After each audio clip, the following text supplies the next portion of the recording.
Previously on Bleach, Mexico has been invaded by the Nazis! Our only hope are a bunch of Japanese schoolchildren accompanied by a small Spanish girl with green hair. Meanwhile, in the Soul Society, a mystery is afoot, as a bunch of feet have disappeared. Will it be up to Sherlock Kira to solve the mystery and bring order to the Soul Society? Will the Third Reich conquer Mexico? Find out this week on Bleach.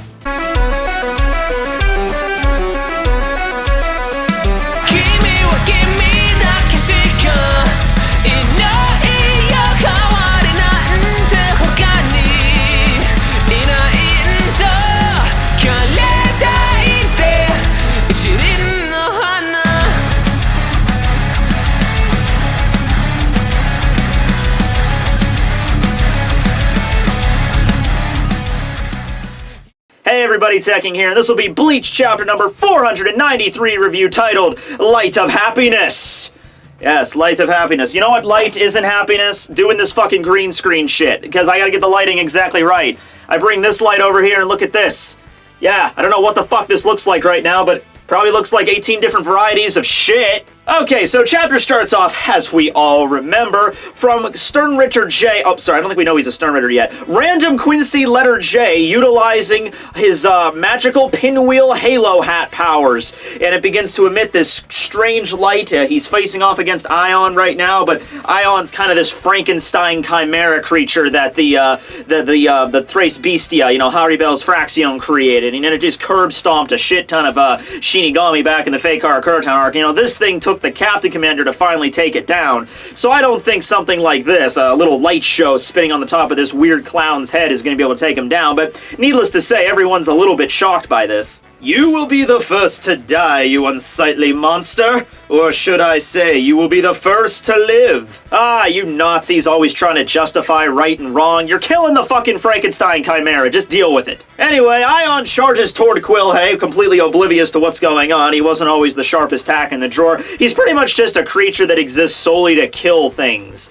Although, in a few chapters ago, we did see it express genuine concern for the people that created it, so maybe it's learning a little bit. Every time it gets brought out, it maybe learns a little bit more about the world. But anyway, it's charging right at Quilge here. Mila Rose responds to ask it to stop because she knows something's not quite right here. It's okay, second mommy. I know you and first and third mommy can't pay for college, so at best make you happy the best way I can, by beating the shit out of this fucking gay clown. Okay, mommy, I'm gonna make you— Oh, jeez, his face is like searing off. Like Quilge's like absorbing it into his body, and it's like his flesh is melting off. And remember that antler head, that wasn't his actual face. He has these two bulbous eyes and this giant fucking mouth.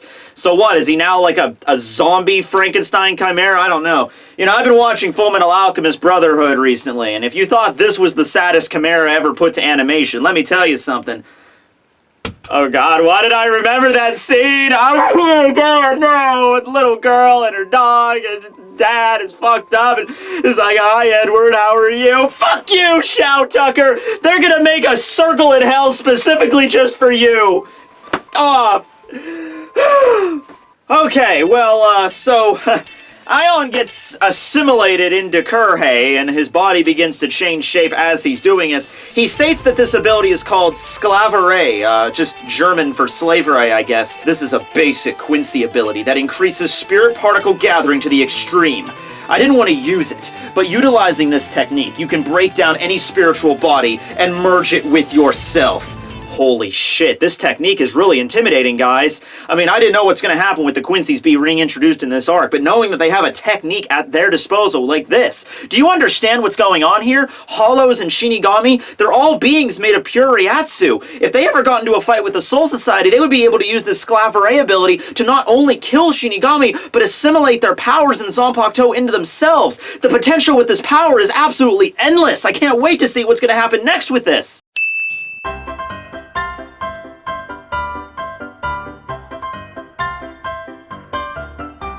Anyway, after their merger is complete, Quilge looks like this.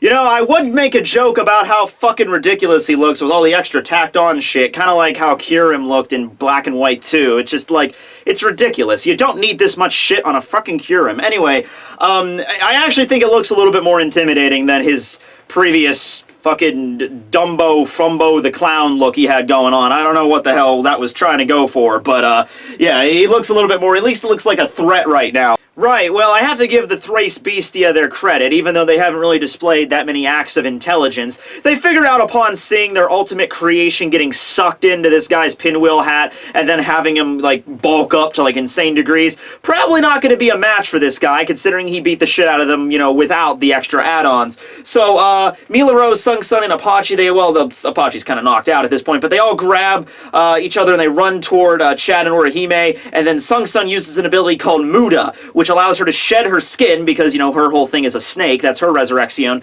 And then it encases them in a shell, which then turns invisible. So this is like her, you know, hiding themselves within her shed skin and adding a Ryatsu to it to make it seem invisible, like a camouflage, obfuscation kind of thing. Kurei doesn't really move. He just kind of looks over and they're just like, hiding. You truly are beasts keen to danger. Yes, I am sure the fact that you just saw them run off into that direction and then put a magical dome over them that immediately turned invisible didn't cue him up at all as to where you're located, completely forgetting the fact that he just explained to you 4 seconds ago that using this technique, he can literally absorb Ryatsu, which I'm sure none of you are made of. Oh wait, you fucking are! They have to have their little moment where they're like, we didn't save you humans, we just ran away from that guy, but we didn't save you, so don't get the wrong idea, that yandere crap. Mila Rose brings up that Orihime was the princessa that Aizen brought here, so it's like, what's up, girl? The Stockholm Syndrome too much for you? You had to come back, check out the old digs? Well, here's what happened since you were gone. Aizen's throne has been turned into a Cinnabon, so that's a pretty good place. You know, Holly Bell was kind of rocking it, turning everything into a fashion mall. You know, we were doing good there for a while. We got a good TV deal for like kind of a Dawson's Creek Quakemundo thing lined up, but then the fucking Nazis showed up, kidnapped her, threw her in the sex dungeon, and our Chimera creature just got killed, and we're now out one arm each. So, you picked a great time to come on back there, Princessa Orihime. Mila Rose, I think we have more pressing issues to worry about right now. Maybe we could talk about that later. Yeah, I'd say we have more pressing issues to worry about. Let me bring you up to speed. Well, Snake Girl, you're gonna get destroyed. Amazon Lying Chick, you're gonna get wrecked. I'm gonna get smashed. And Orihime over here, she's gonna get fucked. I think that brings us up to speed. Oh, come on, Chad. Why do I have to be the one to get fucked? It sounded extremely sexual the way you said that. Oh, I'm sorry, Orihime. I didn't mean it that way. If it makes you feel better, I'll be the one to get fucked, and Snake Girl can be the one to get destroyed. Now, what about you? Do you want to either get wrecked, or do you want to get smashed? Chad, I don't even... Wrecked, I guess. Fine. Okay, then, fine. And then Amazon Chick that I kind of have a boner for right now, she'll be the one to get smashed. Interesting conversation you children are having, but allow me to fix your adjectives a bit. You are going to be... shredded. Oh, I wonder what he means by that. Oh my god, that's what he means by that! Okay, so using his Sklaverei ultimate slavery powers, he manages to actually pull apart the Ryatsus that's not only holding the Muda skin together, hiding them, the actual physical bodies of Sun Sung, Mila Rose, Orihime, Nell, and Chad are being grabbed and pulled in. That actually brings up an interesting question about the whole Ryatsu change thing, right? So, from what we see here, Chad and Orihime are made out of, like, Ryatsu, right? But that doesn't make any sense because when they enter Huecamundo, they gotta go through Garganta first. So does that mean that's Uehara? Like when they went to the Soul Society the first time, they had the special gate thing that Uehara created to convert their real bodies into Ryatsu, but this is Garganta. It's something different. So does that mean Uehara changed them? Oh my god, I think that stopped being relevant in this story a long time ago. I'm sorry, guys. I was going off on a tangent there for no reason. But anyway, they're being assimilated into them as well, so they're kind of freaking out. Kurhei's just standing by with the light gathering into him, just like, I can't even bear you to watch. Die! Oh my god, what's going on here? How are they gonna possibly get out of this? Wait, isn't Ichigo still around there? What the fuck is he doing? Oh, okay! Hey, Ichigo, been a while. Where the fuck were you at? You were literally fighting the guy, and then all this crazy shit happened. Ion started pummeling him, and then assimilating him into him, and what the hell were you doing in the background this entire time? Going to fucking Taco Bell? I don't know. I'm sorry, that's offensive. There's no way that actually Huecamundo would have a Taco Bell. I mean, there's a couple of reasons why that doesn't make even a lick of fucking sense. Okay, give me a triple layer bean burrito, a couple of soft tacos, and, oh my god, Sprite or 7-Up? Sprite or 7-Up? Oh man, that's a tough one. Gosh, jeez. 7. You know what? Just put them both into the cup. I want to see what they taste together. Right, so Ichigo finally decided to just stop watching the fight, I guess, and then launch a Getsuga Tensho right behind Kurhei, slicing his halo right in half and disrupting the light gathering. Then he charges up again to attack him once more, and then it's his Bankai that's being implemented now, and Kurhei realizes, oh shit, I can't steal Ichigo's Bankai, because, you know, Ivan tried that a while back, and that didn't work, so he's kind of shit out of luck right now. Ichigo's just like, if I break that disc on your head, it'll make those spirit particles absolutely subordinate. It'll stop that, wouldn't it? And then Kurhei just kind of goes on a droll where he's just like, just because you know you can do it doesn't mean you can do it. Ichigo, you already broke the thing. Are the pages out of order here? You already broke the thing on his head. It's in half now. I mean, and Orihime and Miloro, they're not being, like, sucked into him anymore, so I think you already kind of succeeded. Now just focus on, you know, cutting his fucking head off. Go, Ichigo, go! Decapitation for the win! But we don't get that. Instead, we cut to the last scene of the chapter where we also get the cover page. What the hell, Kubos? And we see Ryunosuke there, along with the guy that was part of the 13th Division. Yeah, he's the 4th or 5th or 6th or 7th or something seat of the 13th Division. Doesn't really matter. Not really relevant. Kind of looks like a cross between Sapporo and that guy from that Shusuke Amagai arc. But anyway, yeah, they're all gathering in the Skalveri, getting ready for all-out war, I guess, doing combat drills, doing some light jogging, I don't know.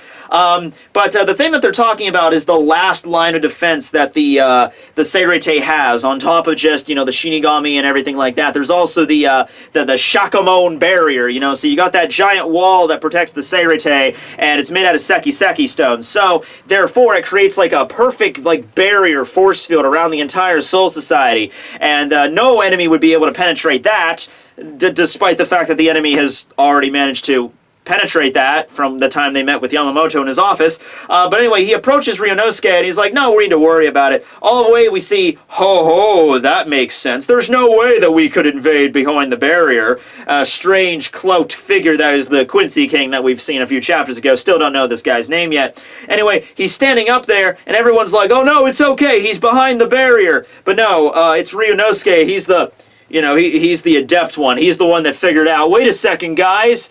Even though I can't exactly judge the distance from here, I'm going to say he's inside the barrier. And then random 13th squad member just kind of turns his head, is like, oh wait, no, that can't be possible. And then boom, boom, boom, just fucking 4 goddamn nukes just blow up behind everybody. And the chapter ends with the Quincy King stating, war is truly painful. Oh my god, this guy is going to be a badass, I can tell you right now. He's going to be going around cutting people down. He's not going to be doing boring monologues. He's not going to be doing any of that shit. He's going to be delivering some harsh and dealing pain out to people. Pro-pain, that is. I don't know where I was going with this joke, but there it is. Okay, well anyway, that's the end of the chapter. Hope you guys enjoyed. Yeah, this battle I think is going to be pretty intense. You know, if this is going to be the final arc, I can see some major deaths going down here. I'm thinking Soifone and Soifone and Soifone are totally going to die in this battle. I think that's 3 people that I think are guaranteed to die, along with, oh god, who's that other captain? Soifone. I think she's going to die too, even though she didn't appear in this chapter. I'm not feeling it good for her. Byakuya might die too, but I think that I could get some fan backlash for that. I don't think there'd be that many fan backlash if you killed Soifone. You could probably manage that and not even fuck around with Byakuya and everything would be fine and the fans wouldn't freak out and you would still have some sort of death going along here that actually meant something as in the entire structure of the Skalveri. I mean, unless you were planning on some epic battle with Soifone later on, but that just doesn't even make any sense. So obviously Soifone would be the one to kill and have Byakuya alive and well because he's kind of more of a main character. But I'm just speaking in hypothetical scenarios right now. I don't even know where I'm going with this. But anyway, I hope you guys enjoyed. Like and comment below what you think's going to happen next in Bleach. Yeah, hope you enjoyed this. This will be Tekking101. I guess walking off the green screen here. Yeah. I bet you guys didn't know it. I'm not actually standing in front of this, right? Oh shit, look at that. I'm in Hawaii now. Oh, that's nice. That's hot and sexy. Actually, while we're at it, let's just go. Can I get a fucking sexy-ass harem back here? Oh, that's nice. Yeah. Well, you guys have a good night. I know what I'm doing. Woo! Ah!